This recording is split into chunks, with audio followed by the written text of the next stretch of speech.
เห็นคนตั้งอกตั้งใจเพื่อสิศึกษาธรรมปฏิบัติธรรมมันเป็นเรื่องประเสริฐที่สุด เห็นคนไปเข้าโรงเรียนเข้ามหาวิทยาลัยเป็นพันเป็นหมื่นมันก็บ่เป็นตาดีใจดอกต่อให้ไปเป็นล้านเป็นหมู่กันก็บ่น่าดีใจพอปานใดนั่นเป็นเรื่องวิชาการของโลกหาความรู้มาเพื่อสิมีความรู้หาเงินหาทองหายศหาอำนาจ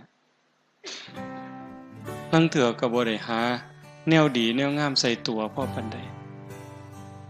เก่งหลายๆฉลาดหลายๆบางเทื่อเปรียบพี่เอาเปรียบน้องเอาเปรียบบ้านเอาเปรียบเมืองเอาเปรียบฮอดพ่อฮอดแม่เอาเปรียบพ่อเอาเปรียบแม่บางเทื่อก็เบียดเบียนฮอดวัดวาศาสนาความรู้ความฉลาดเหล่านั้นตรงกันข้ามกับหันหน้าเข้าหาศีลหาธรรมคันคนมีศีลมีธรรมมีแต่สิเย็นไปหนาสงบไปหนาสงบนี่เป็นบุญเด้สงบนี่เป็นความสุขเด้พระพุทธเจ้าเพิ่นรับรองนัตถิสันติปรังสุขขังความสุขอื่นยิ่งกว่าความสงบไม่มีความสงบเป็นบุญความสงบเป็นความสุขคันเฮาบ่ลงมาวัดโดยปกติอยู่บ้านอยู่เฮือนเฮ็ดอยู่เฮ็ดกินป้องแป้งป้องแป้งเสียงโทรทัศน์แน่เสียงวิทยุแน่เสียงมอเตอร์ไซค์แน่เสียงลูกไห้แน่หลานแอวแน่หนหวยบ่ล่ะอยู่ประจำก็สิว่ามันเคยชินก็พออยู่ได้แต่ว่ามื้อนี้เฮาลงมาวัดเป็นจังได๋เงียบมีแต่เสียงพัดลมขณะอาตมาหยุดเว้าก็ยินแต่เสียงพัดลมสำบายหูสำบายใจอันนี้สงบทั้งนอกแต่คันสงบทั้งในล่ะคืออาตมาบอกนะนั่งพับเพียบก็ได้นั่งคัดสมาธิก็ได้ยืดกายตรงๆลับตาเบาๆหายใจเข้าหูหายใจออกหูลมสั่นก็หูลมยาวก็หูลมหยาบก็หูลมละเอียดก็หูลองเบิ่งบ่สนใจว่ามีผู้ใดอยู่ในศาลานี้แน่เฮ็ดคือก็มีเฮาผู้เดียวเนี่ยคือกับมีเฮาผู้เดียวนั่งเบิ่งลมหายใจมีสติไว้ที่จุดลมกระทบเวลาที่หายใจเข้ามันสิเย็นจักหน่อยหายใจออกมันอุ่นๆจักหน่อยเอาสติวางไว้หั่นยามเขาเฝ้าประตูบ่ว่าสิเป็นเฝ้าประตูโรงเรียนโรงงานโรงพยาบาลหรือบ่อนใดก็แล้วแต่ที่มีคนเข้าคนออกยามก็เฝ้าประตูซ่อมเบิ่งแต่คนเข้าคนออกเป็นผู้หญิงเป็นผู้ชายเข้าจักคนออกจักคน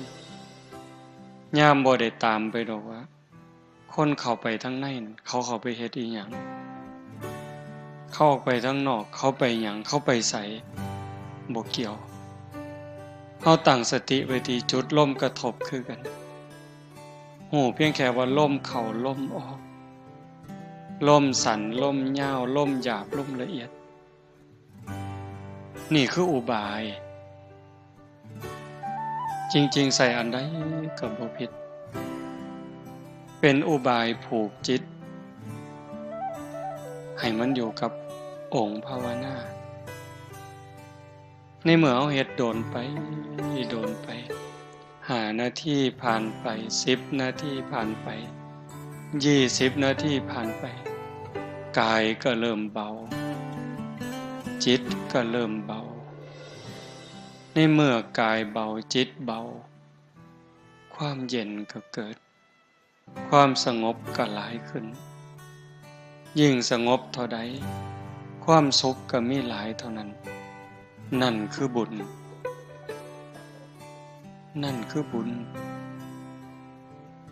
บุญเป็นที่เพิงปุญญานิปะละโลกัสสมิงปฏิทาโหนติปานินังเพราะเหตุว่าบุญนั้นเป็นที่พึ่งของสัตว์ทั้งหลายในโลกหน้าพร้อมทั้งโลกต่อไปเพิงยังก็บ่ประเสริฐสำกับเพิงบุญเพิงผัวเพิงเมียเพิงลูกเพิงหลานเพิงพี่เพิงน้องกับเพิงใดในข้าวที่หักกันในข้าวที่หักกันในข้าวที่มีศีลมีธรรมในใจคันเวลาใดที่ศีลที่ธรรมจืดจางไปจากใจแล้วผัวกลายเป็นข้าศึกศัตรูเมียก็กลายเป็นข้าศึกศัตรูลูกเต่าเหล่าหลานญาติพี่น้องกลายเป็นข้าศึกศัตรูเฮาได้ยินข่าวอยู่ซุมื้อผัวขาเมียมันบ่น่าเป็นแต่มันก็เป็นเมียขาผัวลูกขาพ่อแม่ขาลูกพี่น้องญาติทรัพย์สมบัติขานั่นที่เพิงภายนอกว่าท่านมั่นคงถาวรอีหยังบ่ท่านปลอดภัยแต่ว่าบุญเนี่ยกลายเป็นที่เพิงให้ความสุขให้ความเอิบอิ่มใจให้ความเจริญก้าวหน้าในโลกนี้ก็ตามโลกหน้าก็ตามบุญเป็นสื่อของความสุขอย่างว่าคันเฮ็ดไว้หลายๆเฮ็ดไว้ดูๆเก็บเล็กผสมหน่อยห้อมเต่าตื่มกันคันบุญหลายเด้เกิดมาในตระกูลครอบครัวที่ยากจนแต่ว่าโดนไปดีย้อนลูกสำบายย้อนลูกได้ผัวกับผัวดีผัวคุณได้เมียกับเมียดีเมียคุณเกิดในตระกูลที่ยากจนคนแค้นลำบากลำบนแต่ว่าได้ผัวรวยเงินรวยทองแล้วก็รวยคุณงามความดีเพิงผ้าอาศัยพี่น้องเฮากับเพิงผ้าได้อันนั้นบุญนะลูกเกิดมากกะเสือถอยฟังค่ำลูกคุณเจริญรุ่งเรื่องไปในมือข้างหน้าโยมบางคนเป็นตาอ่อนซ่อนลูกเพิ่นมาบวชนำศึกไปวัน2 มื้อ3 มื้อไล่ๆกันผู้หนึ่งจบวิศวะทำงานระยองบ้านอื่นดอกอยู่ทั้งกันทะลมพ่อแม่เพิ่นก็สบายลูกผู้หญิงทำงานอยู่กระทรวงพัฒนาสังคมและความมั่นคงของมนุษย์ปฏิบัติธรรมบ่แต่งงานอยู่ก็สิบ่ท่านพ่อบังมักก็บ่จักแต่ว่าอยู่มาปานนี้บ่ท่านได้แต่งงานปฏิบัติธรรมตลอดร่างกายก็มอบให้สภากาชาติลูกผู้ชายจบวิศวะทำงานอยู่ระยองเหล้าบ่กินยาบ่สูบมาบวชอยู่นำ10 กว่ามื้ออาตมาก็บ่ได้บอกจักควมหูเฮ็ดหูหยังเอง บัดมื้อศึกแล้วเพิ่นก็เฮ็ดหนังสือเป็นข่าวๆหนังสือที่กำลังปรับปรุงพอศึกแล้วก็ขออนุญาตพาพ่อพาแม่ไปมุกดาหารไปกราบพระธาตุพนมกลับมาก็มานอนวัดมาเฮ็ดนั่นเฮ็ดนี่แล้วก็กลับไปทำงานผู้หนึ่งก็วิศวะคอมพิวเตอร์ศึกมื้อก่อนมื้อหนึ่งเนี่ยไล่ๆกันเหล้าบ่กินยาบ่สูบทำงานอยู่คอมพิวเตอร์เครื่องเนชั่นเฝ้าคอมพิวเตอร์มีลูกน้องเฝ้าเป็นพันคนอันนี้ก็บักอย่างดีนั่นหมายถึงพ่อแม่ผู้เพิ่นมีบุญอยู่เป็นนี่เด้สำบายย้อนลูกคันผู้บุญบ่พอล่ะยากย้อนลูกเจ้าของเกิดในครอบครัวที่พ่อแม่มีบุญมีศีลมีธรรมร่ำรวยพ่ออยู่พ่อกินบ่ลำบากพ่อแต่ตกครอบครัวมาผัวก็เมาเมียก็เล่นไพ่เล่นการพนันตกลูกตกหลานมากับผานอย่างเดียวเป็นหนี้เป็นสินย้อนลูกขึ้นโรงพักขึ้นศาลย้อนลูกเห็นบ่นั่นคือบุญบ่พอคำโบราณเพิ่นว่าบุญมีแล้วดีสิปองใสคันแม่นบุญบ่ให้ของขี้หายสิแล่นโฮมอันนี้เว้าเฉพาะในโลกปัจจุบันเด้มันก็ส่งผลตั้งแต่เดี๋ยวนี้โลกปัจจุบันนี้โยมถือว่าเป็นผู้มีบุญมีสติมีปัญญาเกิดในบ้านที่มีวัดมีว่ามีครูบาอาจารย์จูงเข้าหาศีลหาธรรมเฮาเองก็เป็นผู้บ่ประมาทยังใส่ใจสนใจเป็นเรื่องอีหลีเด้บุญเป็นที่พึ่งเฮาก็ได้ตั้งอกตั้งใจเก็บเกี่ยวสัมภารธรรมครูบาอาจารย์เพิ่นพาเฮ็ดปฏิบัติธรรมเฉลิมพระเกียรตินายหลวง88พรรษาอ้างเพิ่นปฏิบัติธรรมถวายเพิ่นพร้อมได้คือกันเด้เป็นอุปถัมภกกรรมเฮาได้ก่อนเกิดขึ้นกับเฮาก่อนเกิดขึ้นกับจิตกับใจแล้วอุทิศส่งไปถึงพระบาทสมเด็จพระเจ้าอยู่หัวบุญตรงนี้จะเฮ็ดให้เพิ่นอายุหมั่นขวัญยืนสุขภาพแข็งแรงเป็นห่มโพห่มไส้เฮาโดนไปอีกตัวเฮาเองก็สิมีสุขภาพแข็งแรงขึ้นบ่แม่นเว้าเล่นเด้ยิ่งเฮาได้เดินจงกรมได้นั่งสมาธิได้เจริญภาวนาแผ่เมตตาตัวเฮาแผ่เมตตาอุทิศบุญอุทิศกุศลเนี่ยที่เฮาเอิ้นว่าเจ้ากรรมนายเวรบาปบุญที่เฮาเคยเบียดเบียนเราสรรพสัตว์เขาตกทุกข์ได้ยากบางจิตบางใจยังอาฆาตพยาบาทจองเวรเขาอาฆาตเขาก็เป็นทุกข์ย้อนอาฆาตย้อนจองเวรย้อนสร้างบาปสร้างกรรมเขาไปตกนรกบ้างเป็นเปรตบ้างอสุรกายบ้างเฮ็ดให้ตกทุกข์ได้ยากลำบากลำบนพอแต่เฮาได้มาปฏิบัติธรรมรักษาศีลเจริญภาวนาอุทิศบุญอุทิศกุศลเพิ่นรับหูรับทราบให้อโหสิเป็นอโหสิกรรมโลกนักก็เบาบางโลกเบาบางก็จางคลายโลกน้อยๆหมดทุกข์น้อยๆหมดจากหนักเป็นเบาจากเบาเป็นบ่มี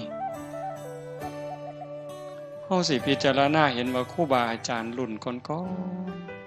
ๆที่เพิ่นเพียรอีหลีปฏิบัติอีหลีอายุ90ขึ้นแข็งแรงเด้หลวงตามหาบัวจังซี่หลวงปู่เทศจังซี่ก็เกี่ยวกับอดีตชาตินำนั่นล่ะเป็นของติดตามที่ข้ามภพข้ามชาติบ่แม่นเล่น ขันของเก่าบาปเก่าบ่รบกวนหลายจนเกินไปเนี่ยภพชาติปัจจุบันอาศัยการฝึกการฝนการเพียรการประพฤติปฏิบัติกสิทายถูกทายโทษโรคภัยไข้เจ็บหน่อยอายุยืนไปอีกแต่ขันธาของเก่าของหลังมันหลายโพดบาปกรรมเก่ามันหลายดวงจิตดวงใจประพฤติปฏิบัติได้ดียกจิตยกใจขึ้นสู่ภูมิศีลภูมิธรรมได้ร่างกายอาจสิเจ็บไข้ได้ป่วยนั่นคือมันหลีกบ่พ้นกรรมนี่ต้องได้รับยมสัพพังนรานังสัพพลังโสจินนังนกัมมุนาอกินจนะโมฆะมัตถิขึ้นชื่อว่ากรรมแล้วจะมากก็ตามจะน้อยก็ตามจะไม่ให้ผลนั้นไม่มีกรรมเป็นค่ำกลางๆบ่ดีบ่สัวเฮ็ดดีเป็นกรรมดีเฮ็ดสัวเป็นกรรมสัวบุญเป็นผลของกรรมดีบาปเป็นผลของกรรมสัวแต่ว่าหากโยกจิตโยกใจขึ้นสู่กระแสธรรมใดร่างกายได้รับแค่ผลแต่ว่าใจบ่รับนำคันเฮาจะเว้าครูบาอาจารย์ในภพชาติปัจจุบันเพิ่นฮอดเพิ่นถึงคือบ่เฮาบ่ฮู้แต่คนบ้านเฮานี่ก็มั่นใจเชื่อหลายอย่างหลวงปู่ชาเฮาภูมิจิตภูมิธรรมหลวงปู่อาจจะถึงฮอดฝั่งแล้วแต่ว่าร่างกายมันเป็นตัวต้องรองรับซอยเหลือตนเองบ่ได้จังหันเองฉันเองบ่ได้ลูกศิษย์ลูกหาป้อนน้ำกับฉันเองบ่ได้ลูกศิษย์ลูกหาป้อนทำธุระขับถ่ายเข้าห้องน้ำห้องส้วมเองบ่ได้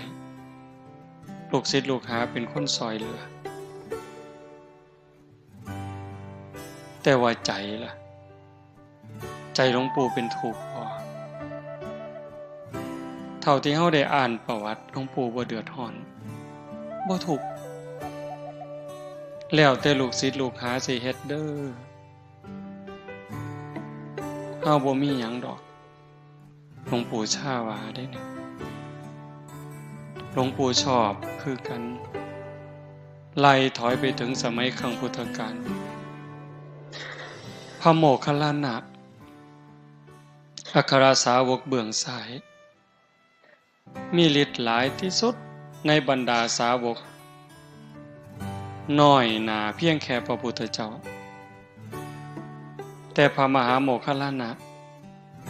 ก็ต้องถูกโจรทุบจนร่างกายแหลกละเอียดขันเป้าในพิสดารเนี่ยเพิ่นว่าเหาะหนีไปแล้ว3 เทื่อเพิ่นเนี่ย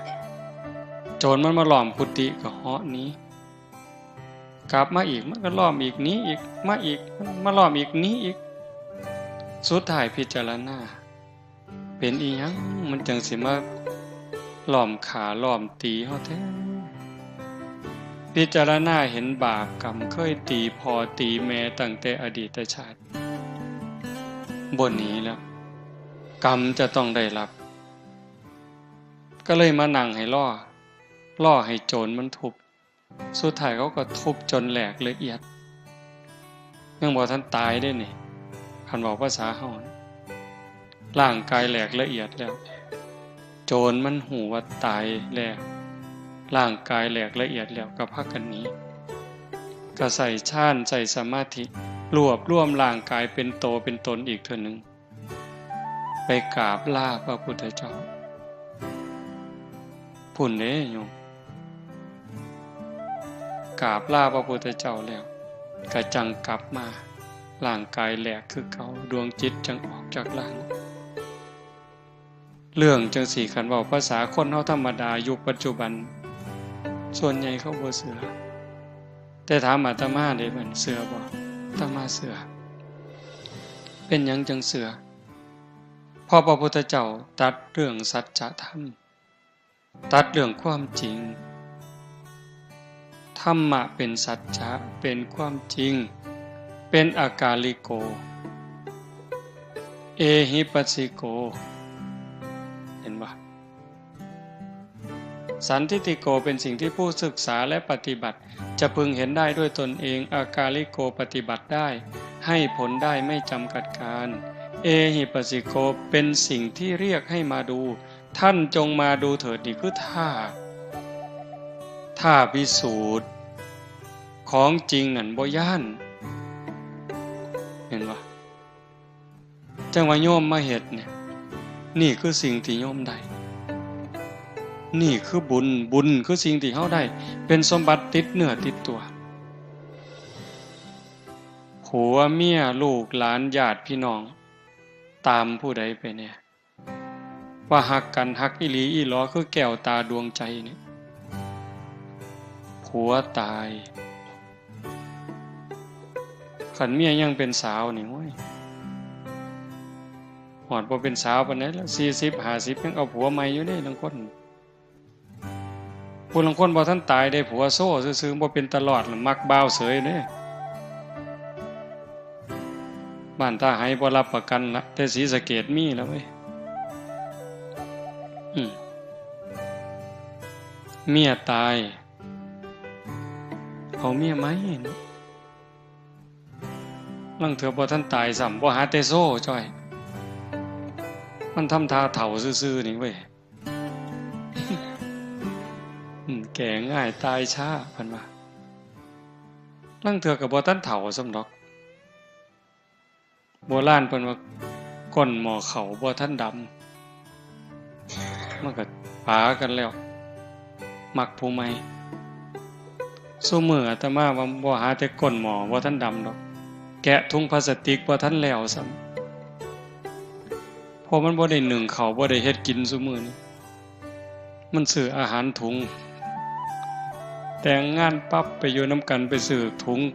อาหารมาแก่บ่ทันแล้วซิมันก็บ่ถูกตาแท้เนาะบัดนี้ว่าปาซ้ำโยมฝ่ายผู้แขนบ่ทันได้นับสมมีจักเส้นไปคนละทางล่ะนั่นเห็นบ่สิเพิงได้จังได๋คันบ่มีศีลบ่มีธรรมเป็นเครื่องค้ำจุนใจแล้วมันเพิงบ่ได้แต่คันบุญล่ะเป็นที่เพิงผ้าอาศัยในภพชาติปัจจุบันในขณะเป็นได้ผัวกับผัวดีได้เมียกับเมียดีได้ลูกกับลูกดีเฮ็ดบ่พอได้ก็ได้บ่พอมีก็มีบ่พอเหลือก็เหลือโรคภัยไข้เจ็บหน่อยอายุก็ยืนบัดนี้ไปไสก็มีแต่คนหักคนแพงต่างกันเด้คนมีบุญกับคนบ่มีบุญผู้จังหนึ่งผู้บุญหลายบ่งามปานใดดอกแต่ว่าเบิ่งปานใดก็พอเบิ่งบ่อิ่มนะโยมบ่งามเพราะเป็นนางสาวไทยบ่เพราะเป็นพระเอกหนังดอกแต่ว่าเหลียวเบิ่งแล้วมันบ่อิ่มตามีเสน่ห์อยู่ในตัวลึกๆทำงานก็มีผู้ใหญ่เมตตาให้ความสนับสนุนนี่บุญเนี่ยแม่นสิตายจากโลกนี้กลับไปสู่สุคติมีสวรรค์เป็นต้นเกิดใหม่ใส่บุญกินบุญทั้งสวรรค์เป็นร้อยวันพันปีเมื่อเวลาต้องกลับมาเกิดเป็นคนอีกขันบ่ทันถึงความเป็นพระอริยเจ้าบ่ทันถึงที่สุดแห่งธรรมก็ต้องกลับมาเกิดอีกพอกลับมาเกิดปั๊บ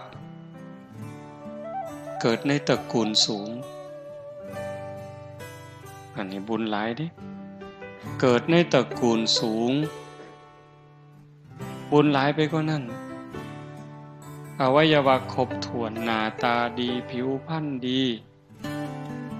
ฐานะดีสติปัญญาดีเฉลียวฉลาด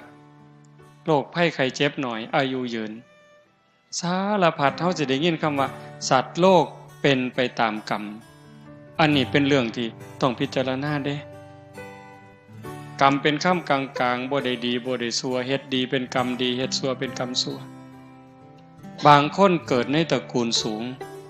พุ่นละเชื่อเจ้ามอมนั่นมอมนี่แต่ว่าขันบุญบ่พอมันก็ซับซ้อนพระพุทธเจ้าเพิ่นว่าเรื่องกรรมเรื่องวิบากเนี่ย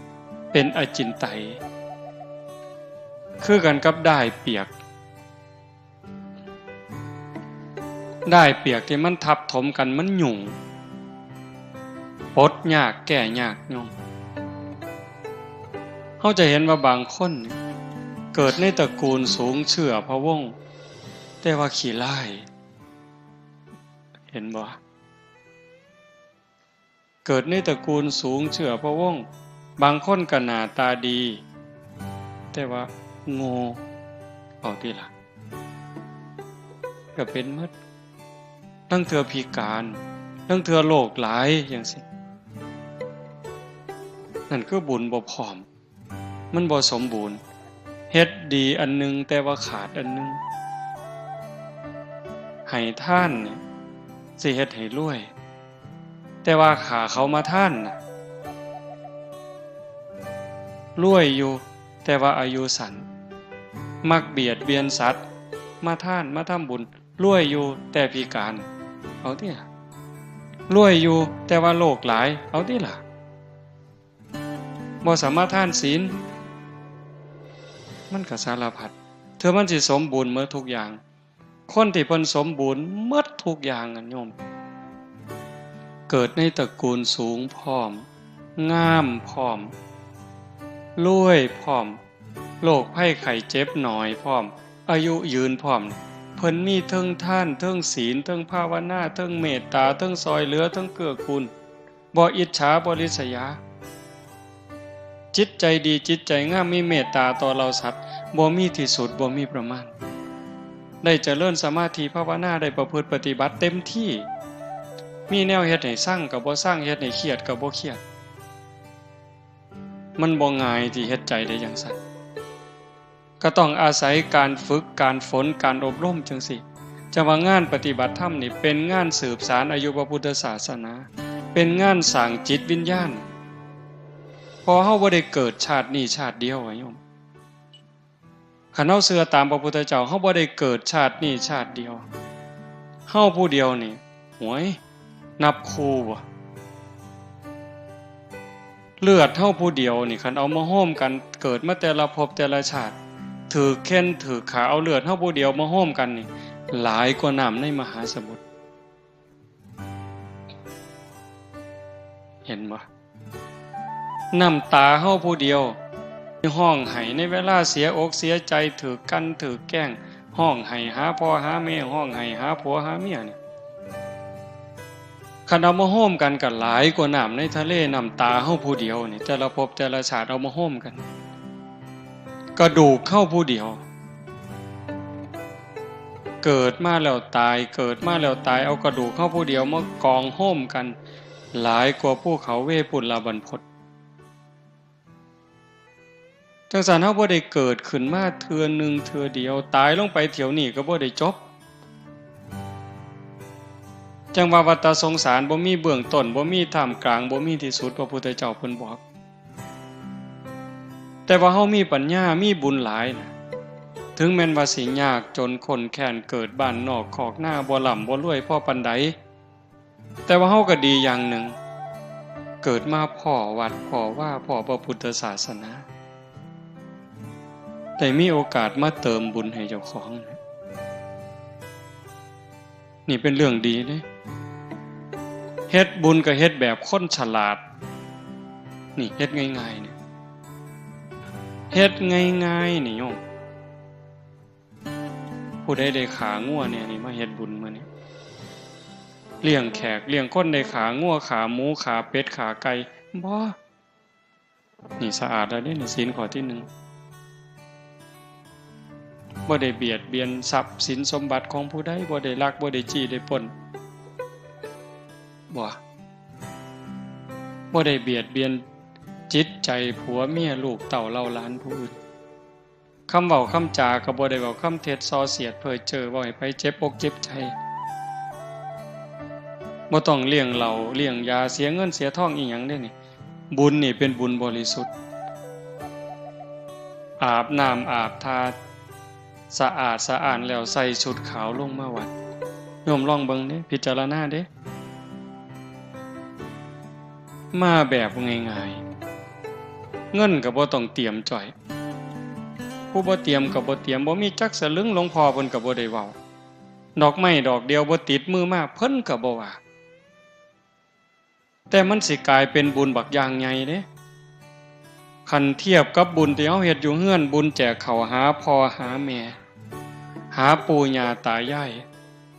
คันผู้บ่เข้าใจนี่บาปตั้งแต่มื้อโฮมกันบ่ทันฮอดมื้อบุญเด้เอิ้นลูกเอิ้นหลานเอิ้นพี่เอิ้นน้องบ้านเหนือบ้านใต้มาประชุมกันสิแจกข้าวหาพ่อหาแม่เฮาเฮ็ดจังได๋น้องอ้ายมาต่างบ้านต่างเมืองต่างคุมมาพ้อกันก็ถือเหล้ามาพร้อมถือเบียร์มาพร้อมขาไก่กินพร้อมโอ้สิเข้าบุญกฐินนี่นี่เข้าบุญกฐินแจกข้าวหาพ่อหาแม่เข้าบุญอัฏฐะแจกข้าวหาพ่อหาแม่เริ่มต้นด้วยการขาด้วยเริ่มต้นด้วยการกินเหล้ากินยาโสกันไปเจ้าสิออกหลายปานใดอันนี้เว้ากันดีเด้นี่น้องอ้ายฮักกันอ้ายสิออกหลายปานใดเอื้อยสิหลายปานใดน้องสิหลายปานใดล่ะเฮ็ดบุญกฐินหาพ่อหาแม่เฮาต้องเฮ็ดใหญ่เติบเด้สมศักดิ์ศรีของวงตระกูลอ้ายสิออก500,000เจ้าออกหลายปานใดเอาน้องอ้าย 3-4 คนผู้นี้500,000ผู้นี้400,000ผู้นี้ล้านเอาออกมาเอาเงินมากองกันว่าแล้วสิจ้างหมอลำคณะใดนั่นออกข้างแล้วได้บัดจ้างหมอลำจัก500,000น้อเอาตกลง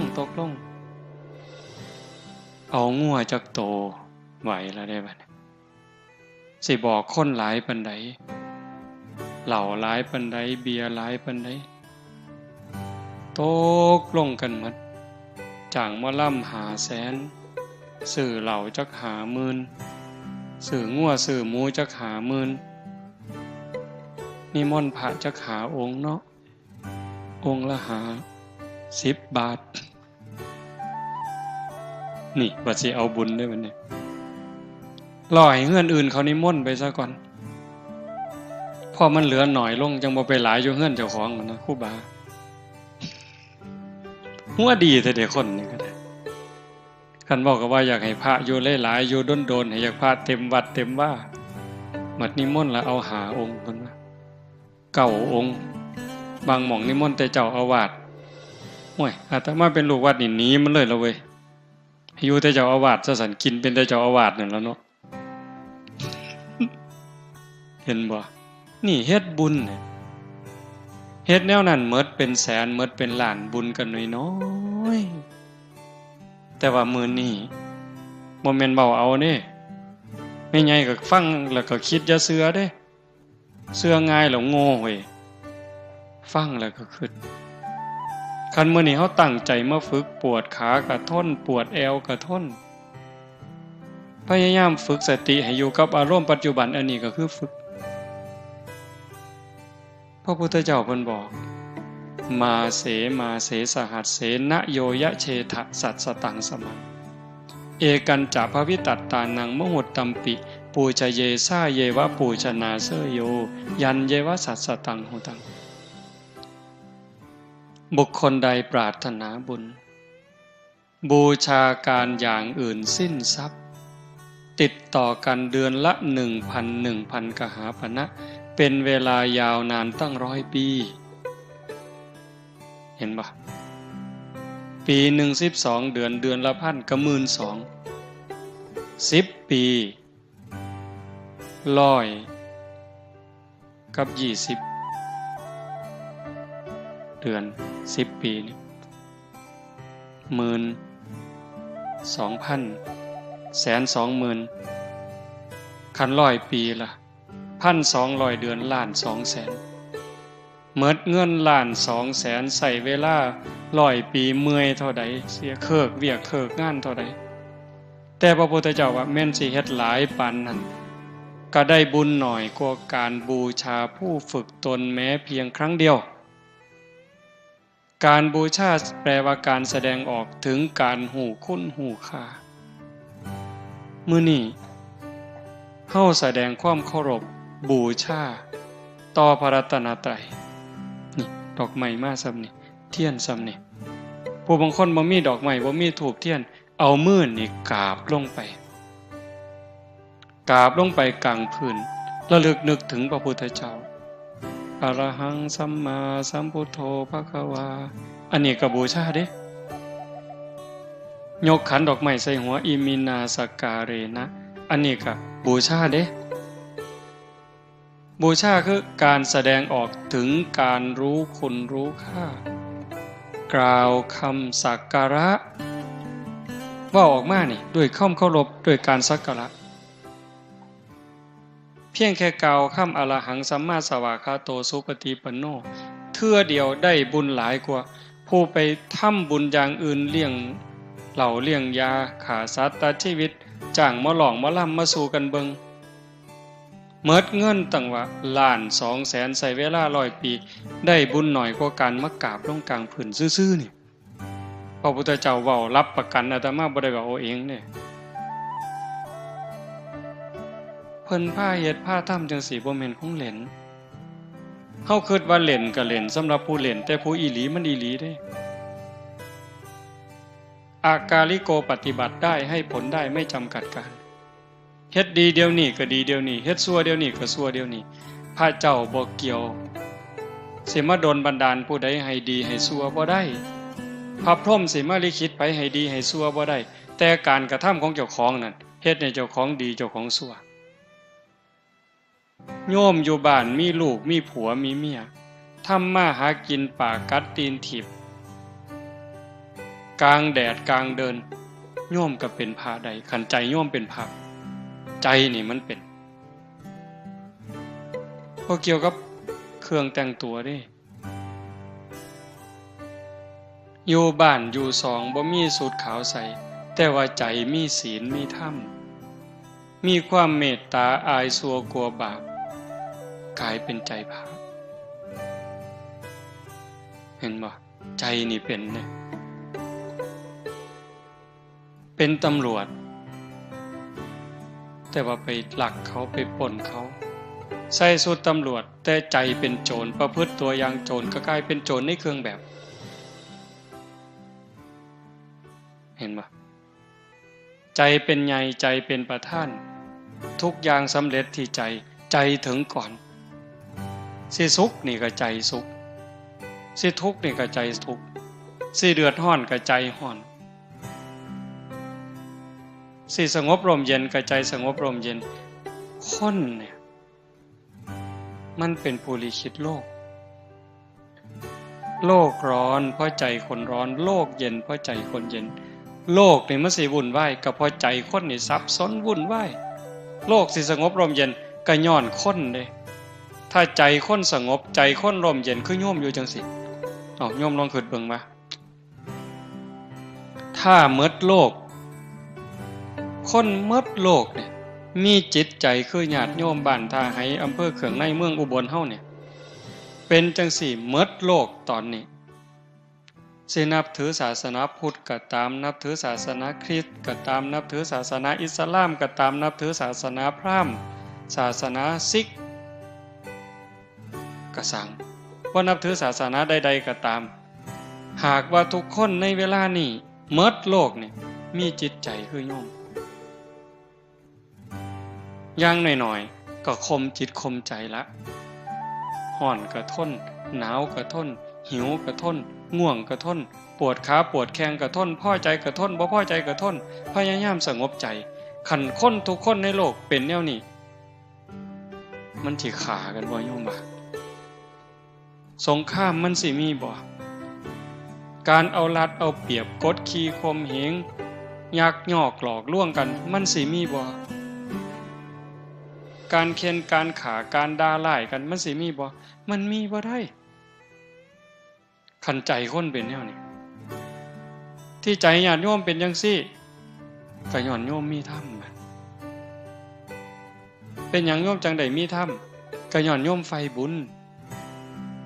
เชื่อของคนงามความดีมันฝังมาในจิตวิญญาณโยมตั้งแต่อดีตชาติแล้ว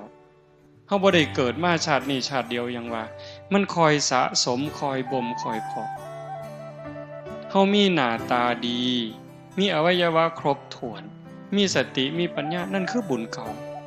เฮาเอาบุญเก่ามาต่อเอาบุญใหม่ปุญเยนะปุญญังสังสรรธรรมนาเอาบุญเก่ามาต่อเอาบุญใหม่บุญได้เกิดเป็นคนได้เกิดในผืนแผ่นดินไทยเกิดใต้ร่มใบบุญบารมีของพระบาทสมเด็จพระเจ้าอยู่หัวเกิดมาพ่อพระพุทธศาสนาบ่นิ่งดูดายฟังเทศน์ฟังธรรมหูเรื่องเห็นประโยชน์ของชีวิตเห็นว่าชีวิตเป็นของหน่อยวันเวลาของชีวิตมันหน่อยนิดเดียวแต่ว่าชีวิตเป็นสิ่งสำคัญใครได้ป่วยลงนี่ก็หมดสภาพตายก็หมดโอกาสแต่ว่าตอนนี้มันบ่ทันตายแม่นสิเฒ่าแม่นสิแก่แม่นสิหลงลืมสุขภาพสมบูรณ์บ้างบ่สมบูรณ์บ้างแต่ตอนนี้ชีวิตยังมีอยู่ยังแยกผิดแยกถูกแยกดีแยกชั่วเว้าดีก็ได้เว้าร้ายก็เป็น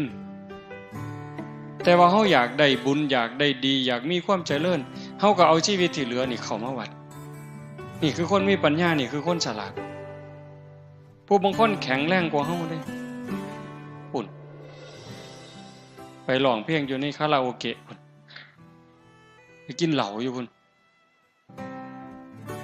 ไปเที่ยวหยังต่อหยังอยู่พุ่น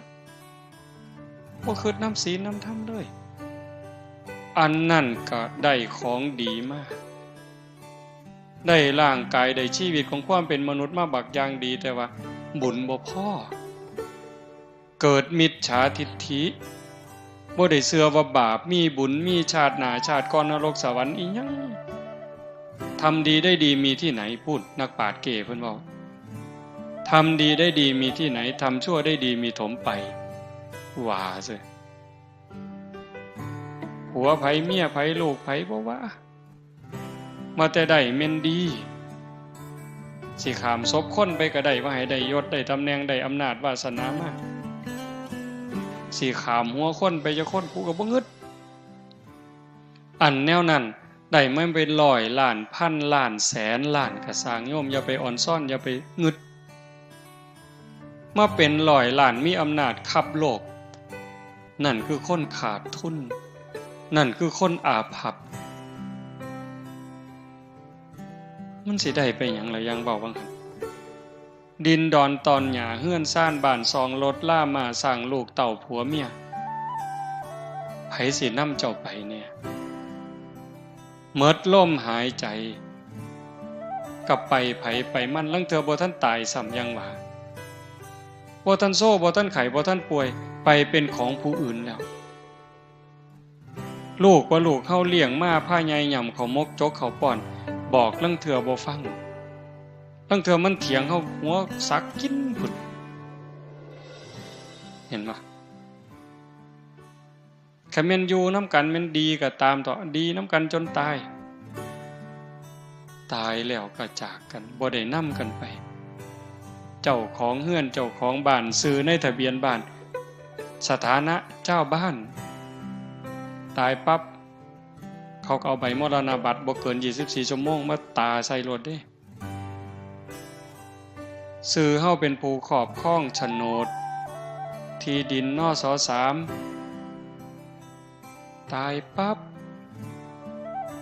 คันบ่ทันโอนบ่ทันหยังเขาก็ไปฟ้องคนตายลูกเขาได้นี่ฟ้องโยมคือบ่จะว่าหน้าเฮาก็ว่าหน้าเฮานะซาวมาเองซื้อมาเองเฮ็ดให้เฮ็ดหน้าก็เลี้ยงลูกเลี้ยงเต้าใหญ่ก้าหน้าบานมาบัดเฮาตายแล้วไปฟ้องเฮาเสยฟ้องคนตายว่าซั่นว่าสิเอาหน้าเฮาได้นี่เห็นบ่มันบ่แม่นของไผนี่อันนั้นของนอกกายดอกของในตัวว่าเนี่ยกินข้าวกินน้ำเจ็บไข้ได้ป่วยก็ให้อยู่ให้ยาดูแลรักษาประคบประงมมันงอกก็ย้อมอันผมเนี่ยแขวมันหักมันหลุดก็เอาแขวปลอมมาใส่ผู้บางคนหนังมันเหี่ยวก็ไปยืด ไปดึงให้มันตึงไว้บัดตายแล้วปั๊บบัด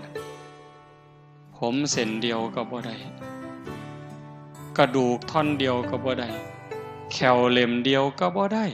ขี้เท่าเท่าปลายเข็มนี่บ่แม่นบ่ได้เป็นหยังจังบ่ได้มันบ่แม่นของเฮามันเป็นสมบัติของโลกร่างกายนี่เป็นของยืมมายืมจากดินจากน้ำจากลมจากไฟพ่อแม่ปั้นเอาดินน้ำลมไฟมาปั้นเป็นเนื้อเป็นตัวเป็นขาเป็นขี้งเฮาเพิ่นก็เอาดินเติมดินน้ำเติมน้ำลมเติมลมไฟเติมไฟเฮาก็จังใหญ่มาของที่เฮาหย่ำเฮาต้องเคี่ยวต้องหย่ำเป็นข้าวเป็นผักเป็นเนื้อเป็นขนมที่ต้องได้หย่ำแล้วก็กลืนผ่านลำคอลงไปปั๊บมันก็เปลี่ยนไปเป็นผมขนเล็บฟันหนังเนื้อเอ็นกระดูกตับไตไส้พุงนี่คือยืมจากธรรมชาติส่วนที่นำไปใส่ได้มันก็ใส่นั่นคือธาตุดินนะซ่อมแซมส่วนที่สึกหรอเฮ็ดให้เจริญเติบโตม่วนเป็นกากใส่ประโยชน์บ่ได้มันก็ทายออกมานั่นคือธาตุดินน้ำเฮายืมจากธาตุน้ำมาน้ำสมน้ำหวานน้ำสะอาดที่กลืนผ่านลำคอลงไปปั๊บมันก็ไปเป็นน้ำเลือดน้ำเหลืองน้ำหนองดำดีน้ำเสลดน้ำลายน้ำเหงื่อส้มเหลือใส่ก็เหี่ยวออกมานี่ก็คือยืมน้ำมาเป็นน้ำเติมน้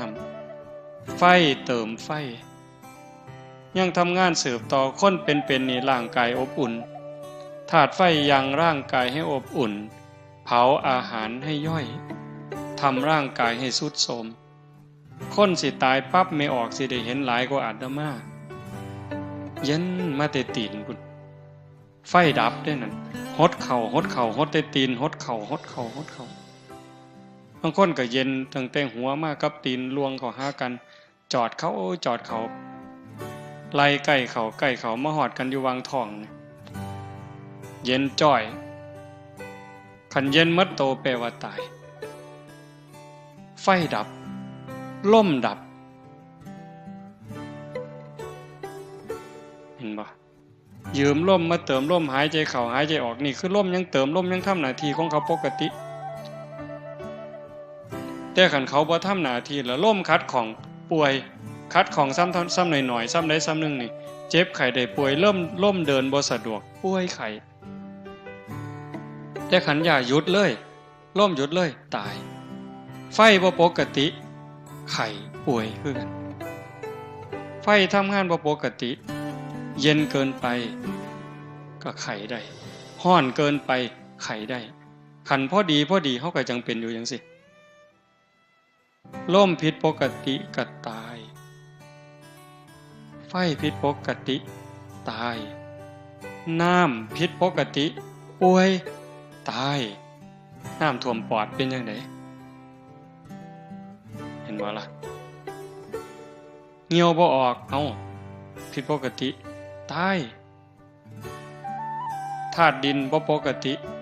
ป่วยไข้ตายคือเก่าอันนี้คือเฮายืมเข้ามาคันถ้าบุญมีเขาก็บริหารไปปกติถึงเวลาเมื่อเวลาก็ตายเอาโลดแต่คันถ้าบุญบ่พร้อมเจ็บไข้ออดแอดร่างกายเป็นของยืมแต่ว่าโลกนี่เป็นสถานที่ที่เฮามาเยี่ยมชั่วคราวบ่ได้มาอยู่ถาวรบ่ได้มาอยู่ตลอดไปโลกเป็นเหมือนกับศาลาพักร้อนไม่ใช่ที่อยู่อันถาวรของใครบ่มีผู้ใดเซ็นสัญญาว่าสิมาอยู่จักเดือนจักปีจักสิหมดลมมื้อใดจักสิจากมื้อใดบางเทื่อบ่ได้สั่งบ่ได้ลาดีๆอยู่นี่โยมแข็งแรงอยู่นี่ล่ะกินข้าวกับลูกกับผัวกับเมียนอนแล้วบ่ลุกเว้าแล้วเว้าอีกเนี่ยก่อนปีใหม่โยมเมืองอุบลบ้านขามใหญ่คนบุญบักอย่างคักเด้อเนี่ยอาตมาได้เฮ็ดถนนก็เอาแบบอย่างเพิ่นนี่แหละเป็นโยมเนาะหลายปีแล้วเพิ่นนิมนต์อาตมาไปเทศน์ ส่วนพี่ส่วนน้องทอดผ้าป่าเทถนนจากหมู่บ้านไปสู่หมู่บ้านเทถนนคอนกรีตหมู่ก็เฮ็ดน้ำเล่าบักอย่างคักอยู่เด้จากนั้นมาอายุก็บ่ทันหลายดอก58 ปีมีสวนแบบจังซี่ไปเฮ็ดมีบ้านหลังนึงอยู่สวนก็ไปเฮ็ดศาลาขึ้นในสวนเจ้าของเฮ็ดกุฏิเฮ็ดห้องน้ำส่วนหมู่มาปฏิบัติธรรมวันพระในพรรษาก็พากันเป็นไปอยู่พรรษาบัดฮอดมื้อวันพระหรือมื้อวันเสาร์อาทิตย์ก็ส่วนหมู่ไปสังฆทานวัดนั่นวัดนี่นำครูบาอาจารย์หลายจังหวัดออกพรรษาก็ร่วมกันเฮ็ดกฐินปีละ10กอง9กองบัดปีนี้วางไกลๆวันพอก่อนวันพอเนี่ยประมาณวันที่6ได้ไปเผาอาตมาได้ไปเผาเพิ่นอยู่ดีๆนี่โยมขับรถไปหาหมออยู่อุบลเนี่ยจักแม่นไปบนใดดอกก่อนรู้สึกว่าบ่สบายก็ขับรถไปเองไปหาหมอเพิ่นก็ตรวจเกล็ดเลือดต่ำหมอว่าให้นอนเพิ่นก็เลยบอกหมอว่าผมนอนบ่ทันได้ดอกครับบ่ได้บอกลูกบอกเมียผมมาผู้เดียวผมขอไปบอกลูกบอกเมียก่อนขับรถไปบอกลูกบอกเมียลูกเมียก็แต่งเสื้อผ้าหน้าแพร่ก็มานำกันขับรถมาอีกไปบนเก่าเขาก็ว่าอาการหนักส่งเข้าโรงพยาบาลสรรพสิทธิ์ตรวจอีกเทื่อก็ว่าเกล็ดเลือดต่ำยืนยันขอบริจาคเลือดด่วนญาติทำอยู่ไสก็มาบัดนี้มาบริจาคเลือดบริจาคเกล็ดเลือดแต่ว่าเอาบ่อยู่เขาทั้งนึงก็ไหลออกซ้ำกับเทน้ำทิ่มสุดท้ายก็เสียชีวิตอยู่คืนเดียวโยมเห็นบ่โยมอีกผู้หนึ่งวันที่4ผู้หญิงมาเนี่ยวันที่4ท่านว่าอาตมาพาปฏิบัติธรรมหน้าศาลากลางเราก็ไปนำอยู่จนแจ้งยามมื้อเช้าเราก็ไปตักบาตรอยู่อบตบ้านเราทั้งราศียามมื้อแลงก็กินข้าวกับลูกกับผัวกับเมียก็นอนกับลูกกับผัวแล้วก็นอนตี3เสร็จลุกมาเข้าห้องน้ำกลับไปนอนใหม่พอนอนลงข้าวเดียวหายใจแห้งกึกผัวปลุกอุ้มขึ้นรถไปโรงพยาบาลราศีไปหอดหมอเขาว่าเมิดล่มตั้งแต่ครึ่งทางอันนี้บ่ได้สั่งบ่ได้ล่าได้คนบุญบักคักได้นี่ทอดผ้าป่าทอดกฐินสร้างวัดสร้างพระพุทธรูปใหญ่หลายๆหม่องแต่บัดสุดท้ายก็คือจังซี่คนดีก็ตายคนชั่วก็ตายแต่ว่าเฮาสิตายแบบคนดีเฮาสิตายแบบคนชั่วมันบ่จบโยมคันตายแล้วมันจบเนี่ยอาตมาก็สิเศร้าเว้าแต่หึงแต่มันบ่จบเนี่ยงานจังซี่เป็นงานฝึกงานบุญอย่างอื่นมันก็ได้แต่บุญนะเฮาฟังเข้าใจบ่สวดมนต์วางแรงอาตมาเชื่อว่าสวดคำสอนของพระศาสนานี่ขอแรกเลยเฮาเอิ้นว่าหัวใจสัพพปาปัสสะการนังการไม่ทำบาปทั้งปวงนี่ขอแรกพระพุทธเจ้าบ่สอนเขาก็สอนมาแต่ก่อนแล้ว2กุศลสูปสัมปทาการทำกุศลให้ถึงพร้อมอันนี้เขาก็สอนก่อนพระพุทธเจ้าแล้วพระพุทธเจ้าว่าถึกแล้วพระองค์ก็นำมาสอนต่อละบาปถูกต้องบำเพ็ญบุญก็ดีงามแต่ว่าบ่ทันปลอดภัยตัวที่แน่นอนที่สุดที่พระพุทธเจ้าสอนสจิตตปริโยทปนังการชำระจิตของตนให้ขาวรอบชำระจิตได้จังได๋ฮู้จักชำระอยู่บ่เช็ดล้างเช็ดทำความสะอาดล้างทำความสะอาดล้างใจเนี่ยล้างใจให้มันสะอาดจากหักจากสั่งจากได้จากเสียจากมีจากเป็นล้างใจให้มันสะอาดจากความโลภความโกรธความหลงความเกลียดความกลัวอิจฉาริษยาไผสิล้างให้บัดเนี่ยสะเดาะเคราะห์900วัดมันก็บ่เซาบัดอันความอิจฉาคน รดน้ำมนต์ห่วยอย่าสาว่าแต่น้ำมนต์นะ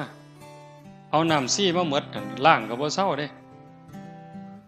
อันโลกอิจฉาคนนี่โยมเคยอิจฉาคนบ่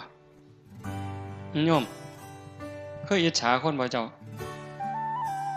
มันเป็นจังได๋อิจฉาคนเนี่ยอิจฉาตาร้อนแม่นบ่สมมุติว่าอิจฉาเฮาอิจฉาคนนายกเนี่ยได้ยินแต่ชื่อลาวเฮาก็บ่เป็นตาอยู่แล้วฮ้อนหูฮ้อนหวยล่ะยิ่งคนย่องเราโอ้ยแม่ใหญ่กอจะแม่นเราดีเด้อเราเป็นคนใจบุญสุนทานซอยเหลือบ้านซอยเหลือเมืองโอ้ยทั้งนี้ใจสิขาดแล้วกูยังสั่งอยู่ยังแต่มาเว้าเจ้าเคยเป็นบ่แนวนี้มันดีบ่บัดนี้สร้างคนนี่อิจฉาคนนี่มันดีบ่ก็หัวมันบ่ดีอยู่แต่หมู่เจ้าก็บ่เลิกโง่คือฉลาดบัดนี้อิจฉาตาร้อนคันเรามาทางนี้แล้วเห็นกับพุ่นหันหน้าไปทางพุ่นกูบ่อยากเห็นปานนั้นก็ยังอุตส่าห์สร้างบ่เศร้าอยู่เด้นี่คันบอกว่าฉลาดเด้นี่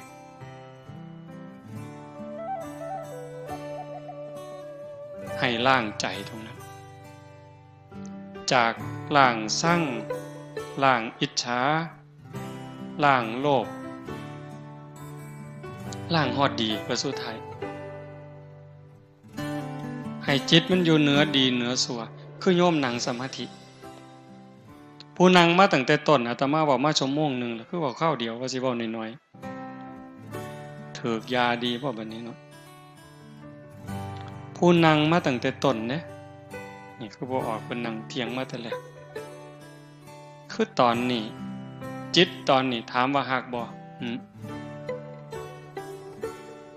โยมลองเฮ็ดใหม่ก็ได้หยุดตัวตรงๆหายใจเข้าหายใจออกถามว่าจิตตอนนั้นตอนที่อยู่กับลมปัจจุบันเห็นลมเข้าลมออกเนี่ยผู้เบิ่งลมมันเบิ่งยากนั่งหยุดตัวตรงๆหลับตาเบิ่งรูปเจ้าของหนังมีสติไล่ตั้งแต่ฝ่าเท้าซ้ายจังใดเท้าขวาจังใดมือซ้ายมือขวาจังใดกายตั้งตรงบ่ก้มไปบ่เงยไปบ่ให้เห็นเจ้าของนั่งหลับตาเนื้อลืมตาในเอาสติเบิ่งรูปเจ้าของนั่งเห็นภาพเจ้าของนั่งชัดเจนตอนนี้นะถามว่าใจหักบ่มีความหักบ่บ่มีความสร้างมีบ่โลภมีบ่ย่านผีบ่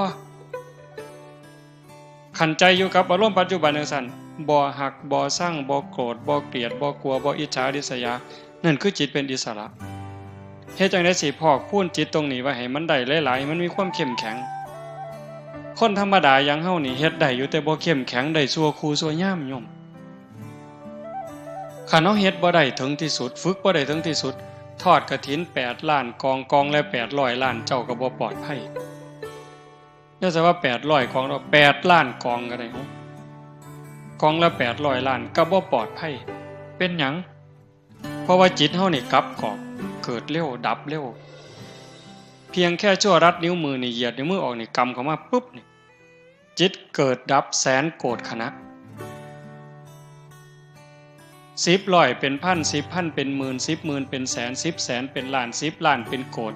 แสนโกรธขณะนี่กรึบซ้ำนี่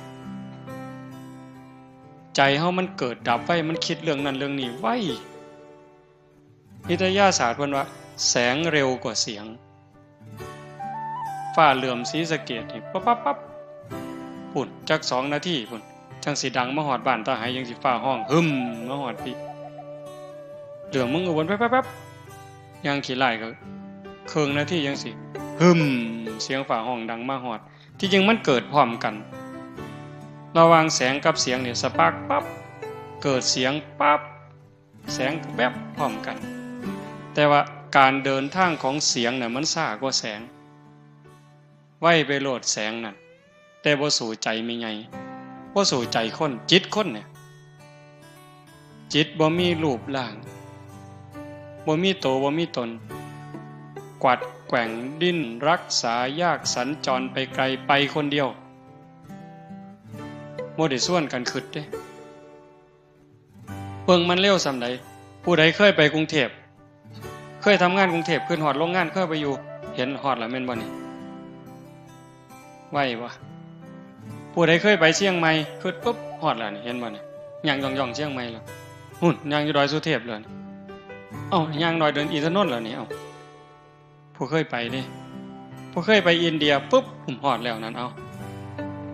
พุ่นกราบพระอยู่พุทธคยาพุ่นผู้เคยไปอเมริกาปุ๊บฮอดแล้วเห็นบ่นั่นคือใจเป็นหยังจังเว้าเรื่องนี้งานปฏิบัติธรรมนอกจากสิเป็นบุญนี่สำคัญที่สุดคือฝึกใจให้มันอยู่กับเจ้าของให้กายกับใจทำงานอันเดียวกันอยู่หน้าที่อันเดียวกันเพื่อป้องกันหยังป้องกันบ่ให้เจ้าของเป็นทุกข์บ่ให้เจ้าของเดือดร้อนอยู่ในเวลาปัจจุบันนิยมเวลาเฮาสิหักเด้เวลาสิหักเวลาสิสั่งเวลาที่เครียดสิขมสิย่านสิกลัวก็ย้อนตาเห็นแล้วก็ทรงใส่ใจหูได้ยินแล้วก็ทรงถึงใจจมูกได้กินก็ทรงใส่ใจกายสัมผัสก็ทรงใส่ใจลิ้นได้รสก็ทรงใส่ใจใจประมวลภาพมีหักมีโกรธมีเกลียดมีกลัวใจมันเป็นผู้รับเอาทั้งดีทั้งชั่วทั้งบุญทั้งบาปเป็นจังได๋บัดนี้ที่อาตมาเว้าข้างไว้วังนึงว่ากระดูกเข้าผู้เดียวก็สูงใหญ่กว่าภูเขาเวปุลลาบรรพตน้ำตาเฮาผู้เดียวก็หลายกว่าน้ำในมหาสมุทรเลือดเฮาผู้เดียวก็หลายกว่าน้ำในทะเลคันเอามาร่วมกันแต่ละภพแต่ละชาติอีหยังมันไปเกิดร่างกายตายแล้วก็เผากับฝังนี่ร่างกายขึ้นในธรรมชาติแต่ว่าจิตใจวิญญาณมันเดินทางต่อหอบบุญหอบบาปไปสำคัญที่สุดบัดนี้สิมีสุขมีทุกข์ในปัจจุบันเป็นอยู่นี่คันเฮามีสติฝึกได้ดีเห็นลมเข้าลมออกชัดเจนตาเห็นปั๊บยกจิตอยู่เหนืออารมณ์บ่ให้หักบ่ให้สั่งบ่ให้ยินดียินร้ายหูได้ยินเสียงก็ยกอยู่เหนืออารมณ์บ่ให้ยินดียินร้ายฝึกได้เฮ็ดได้เด้คันฝึกพ่อเฮ็ดได้โยมอาตมารับประกันว่าเฮ็ดได้คันฝึกพ่อบ่ให้หักบ่ให้สั่งตาเห็นก็สร้างหูได้ยินก็สร้างจมูกได้กินก็ตามลิ้นได้รสก็ตามกายสัมผัสเย็นร้อนร้อนแข็งก็บ่ให้ดีใจเสียใจให้เป็นปกติอยู่คือเก่าซ้ำบ่เห็นบ่ได้ยินแต่ว่าเข้าใจหมดแล้วจัดการได้หมดแล้วอันนั้นคือฝึกเป็นฝึกได้อันนี้ในขณะที่เป็นสำคัญขึ้นไปอีกเว้ยบัดสิตายโยมบัดเฮาสิตายนี่ที่ว่าบางหันทอดกฐิน8ล้านกองละ800ล้านก็บ่ทันปลอดภัยเพราะว่าเฮานี่เฮ็ดทั้งบุญทั้งบาปเด้โยมทั้งที่คนบุญมักบุญคือญาติโยมนี่ล่ะแต่ก็เผลอเฮ็ดบาป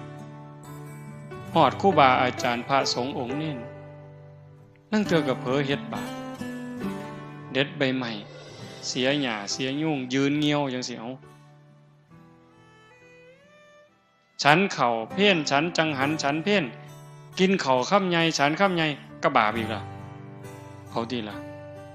ฉันไปนำว่าไปนำก็บาปอีกแล้วกัดข้ามเข่าก็บาปอีกแล้วเฮ็ดจังได๋บัดนี้บุญก็เฮ็ดอยู่บักคังคักนี่เด้เป็นพระเป็นเน้นไหว้พระสวดมนต์เดินจงกรมนั่งสมาธิเว้าธรรมะให้ญาติโยมฟังแต่บัดกัดข้ามเข่าซื่อๆก็บาป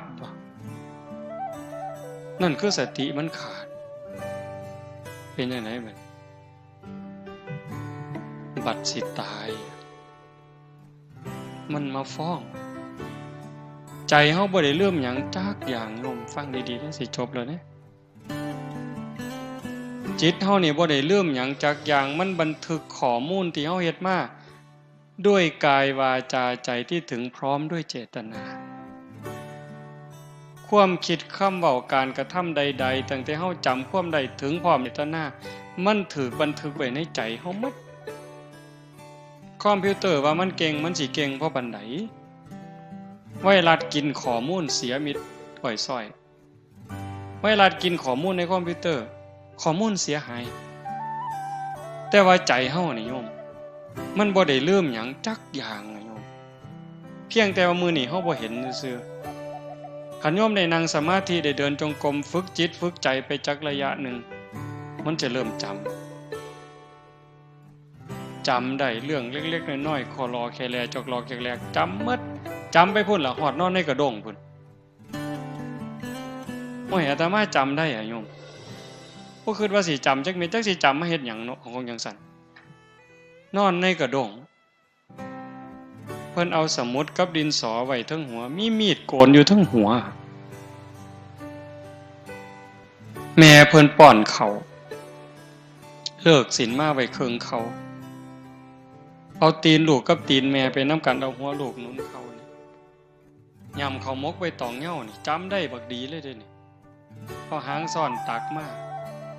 พอป้อนใส่ปากต้อยหน้าต้อยหลังเธอสิคืนเขาหมดค่ำนึงเอามือจุ่มน้ำในโอ่งยดใส่ปากป้อนเขาบ่ทันแล้วขี่ใส่ขาเพิ่นบ่สั่งบ่เครียดลังมือป้อนเขาบ่ทันแล้วเฮาบ่ทันอิ่มซ้ํพวกเขาใหญ่กว่าเอื้อยเขาพวกเขาเป็นเอื้อยแลนมาญาติกินข้าวหมกจื้อได้จักสิจื้อไม่เป็นประโยชน์อีหยังอันของจังซั่นอันนี้บอกว่ามันบ่ลืมถ้ามาจำได้ย่างน้ำก้นโยมแม่เป็นเด็กน้อยกำลังย่างเป็นหาบเพิ่นหาบกระตาหน้ามันสิฟังนึงมันสิเป็นแอนกลางเป็นคู่ทั้งปีเป็นโน่นซ้ายทั้งนี้เป็นโน่นสิขึ้นมาบ้านย่างมากำลังยกขาขอมกันแท้โยมแม่เพิ่นว่าสิพาไปอยู่บ้านพ้นขาวไปอยู่น้ำปูน้ำยาจำได้จักสิจำให้มันเป็นอีหยังอันนี้เรื่องจังสี่บ่ถึงว่าเป็นบาปเป็นกรรมแต่ว่าเรื่องที่เฮาฆ่าสัตว์ตัดชีวิตไปอูฐกินนู่นผู้ใดเคยอูฐกินนู่นเนี่ยสอนหวกสอนปลาลูกคอกได้เม่งนะข้าวสารผู้ใดเคยเป็นแน่นี่สอนแพร่กระแงงได้เม่งข้าวสารนี่ยัดใส่ปากเลยโอ้ได้กุ้งเต้น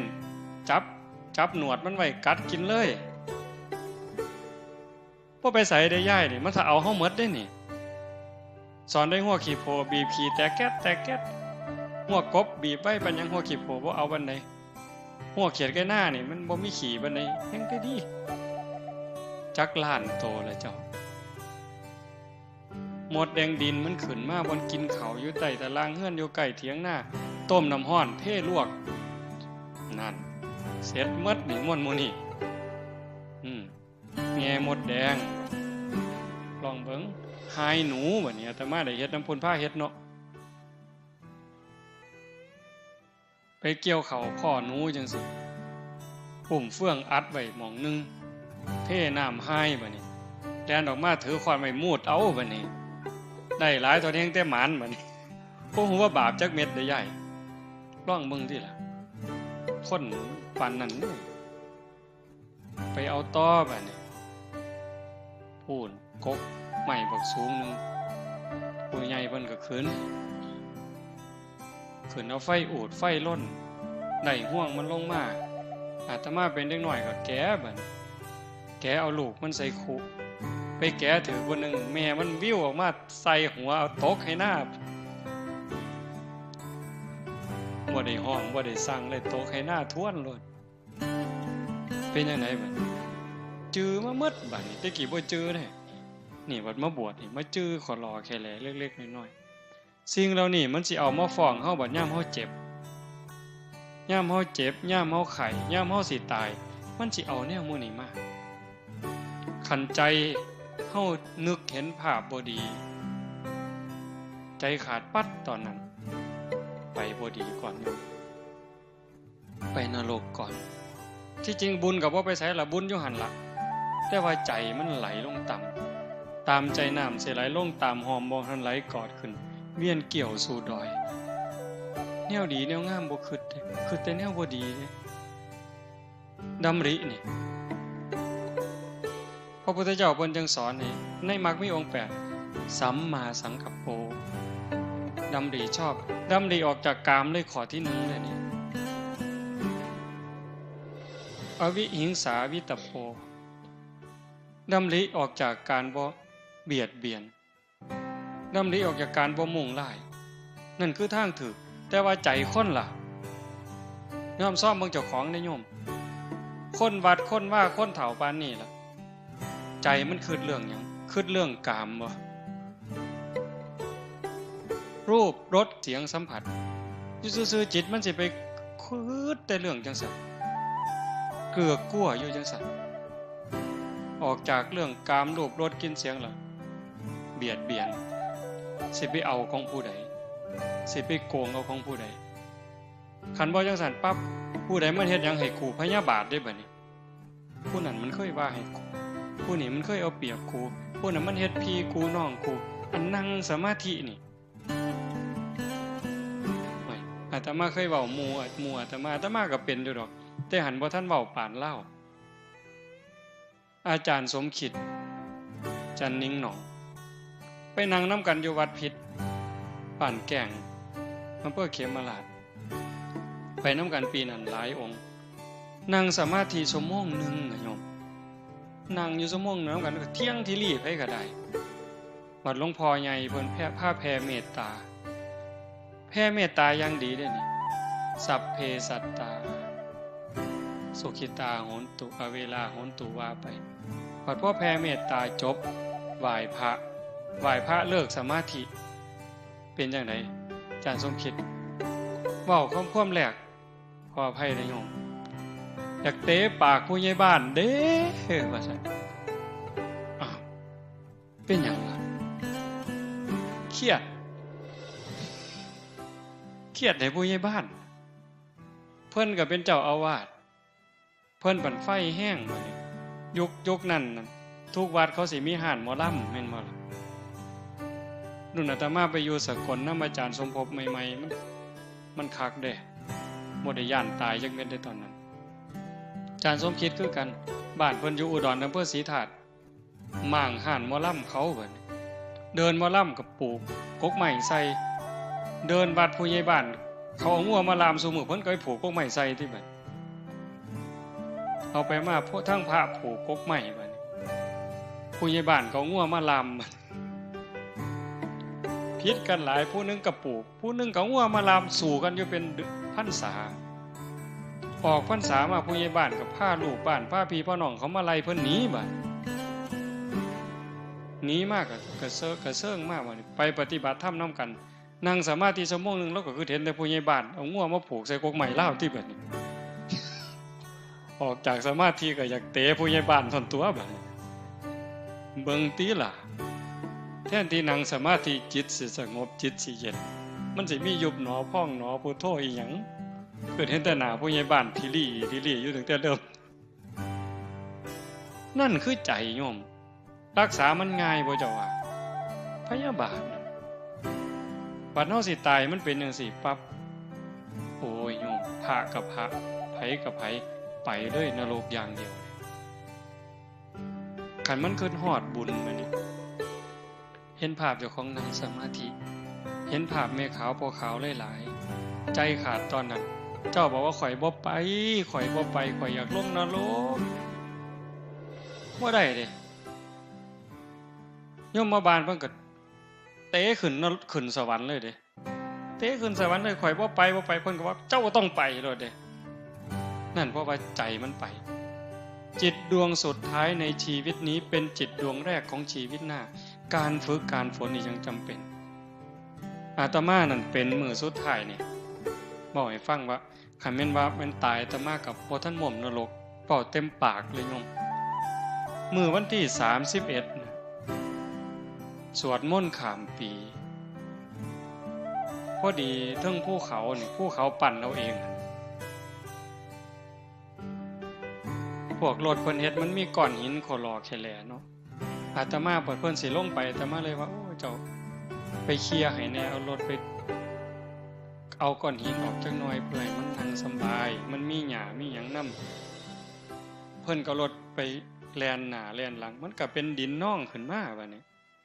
มันดินน่องขึ้นมามันค่ำๆอาตมาก็เลยส่วนครูบาเอาเฟืองไปปกจักหน่อยหาโยมเพิ่นขึ้นไปนั่งสมาธิยามกลางคืนก็พากันเอาเฟืองขึ้นไปเอาเฟืองปก มันผันล่มมื้อวันที่31นั่นล่มแห้งๆมันบ่ซองไปใต้ฐานพระเพิ่นเห็นศาสตร์บัดนี้โอ้ปูเฟื่องแล้วก็เอาศาสตร์มาปูโยมก็4คนก็เจ้าก็มาสมทบมาแต่กันทะลักในมาแต่แถวๆนั้นอีกโยม4คนพระอีกองค์หนึ่ง2กับอาตมาปูศาสตร์แล้วอาตมาเป็นเห็นขอนไม้ยูคาประมาณแขนเนี่ยอยู่มันก็ใหญ่เติบเนาะเฮ็ดจังได๋เนาะเอามือคุ้ยบ่ตีนก็เอาตีนไปยันตีนยันมันก็ขยับแล้วสิเอาย่านศาสตร์มันปิวลงภูเขาก็สิเอาไม้มาทับถนศาสตร์บัดนี้พอแต่ไปยกขึ้นมาปั๊บเลิศรวมหัวว่าเป็นหยังนี่เลยไม่งอดมันตอดจำได้บัดนี้เพราะว่าตอนไปอยู่วัดป่าโน่นกุลมใหม่ๆปี2ปีนั่นไม่งอดตอดซุมื้ออยู่กันกุฏิมุ้งหญ้าเนาะหม่องเตียงนอนก็เอาไม้เลี่ยนล่ำนี่ญาติโยมเพิ่นมาตีให้มันก็หกมันก็ตัดกัดซุมื้อไม้ถางปลาเป็นเดินก็มากองเป็นฟืนต้มน้ำร้อนก็ไปห่อปั๊บก็ปั๊บจื้อได้เพราะปัญญัง20กว่าปียังจื้อได้อยู่ปั๊บไม่งอดว่าซั่นหม่องสำคัญที่อาตมาเว้าให้ฟังนี่ก็คือว่าอาตมาก็ฝึกบ่พอ20กว่าปีเกือบ30เด้ก็ว่าฝึกพอสมควรแต่ยังใส่บ่ได้บ่ผ่านโยมห้องแต่เบิ่งเหิงอันไม่งอดตอดนั่นอันนี้เพิ่นมาพากรรมฐานเด้นี่ไปเทศน์ให้คนฟังก็บอกให้เจริญสติเด้นี่เขาเอิ้นเป็นอาจารย์เขาเอิ้นพ่อครูเพิ่นลังมองแต่ว่าโง่บ่บัดเนี่ยมีงอดตอดแล้วหลงห้องบ่ฮู้โตเลยเพิ่นว่าห้องก็บ่พอได้บัดนี้อันขอนอยู่ในมือจักถิ่มแต่เบิ่งเหิงถิ่มไปไสบ่กำหนดบ่ฮู้ซ้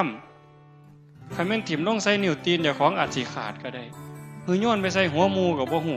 ฮู้จักหยังเลยตอนนั้นจักไปใส่มาฮู้สึกโตอีกเทื่อนึงตอนห้องแล้วก็เลยว่าโอ้เจ็บเว้ยแต่ว่าอย่าทุกข์นะเจ้าอย่าควรอย่าข้างเด้ให้เจ้าฮู้ซื่อๆใครแม่นตายมันไปฮอดโลกใดเหรอโยมตกนรกตั้งแต่แล้วซาปานนั้นผ่านไป 2-3 นาทีจังมีสติจังตั้งได้อันเว้าจังสิให้คิดได้บัดย้านอาตมาย้านบัดนี้ย้านหลังตายทุกข์ในขณะที่ตายว่าทุกข์ในขณะที่เป็นมันทุกข์เห็นอยู่แต่เฮาทนได้ทุกข์จากพ่อตายแม่ตายผัวตายเมียตายลูกหลังพัดภาคเฮาทนได้อยู่เป็นไข้เป็นหนาวปวดแขวทนเจ็บท้องออกลูกก็ว่าพ่อตาพ่อจือโยมก็บ่จือนี่คือมันชินเห็นบ่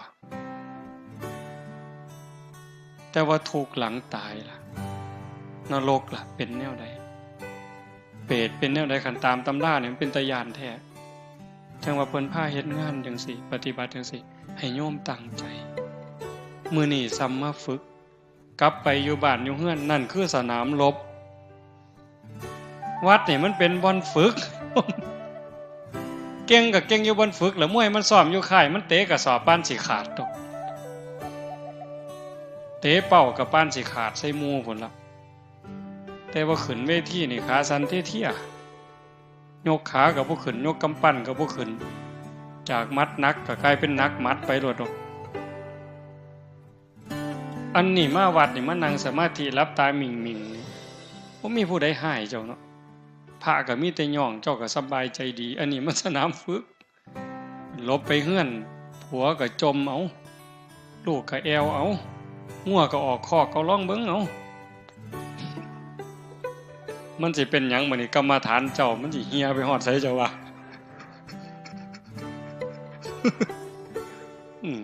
บ่ต้องเว้าทั้งล้มสิตายเด้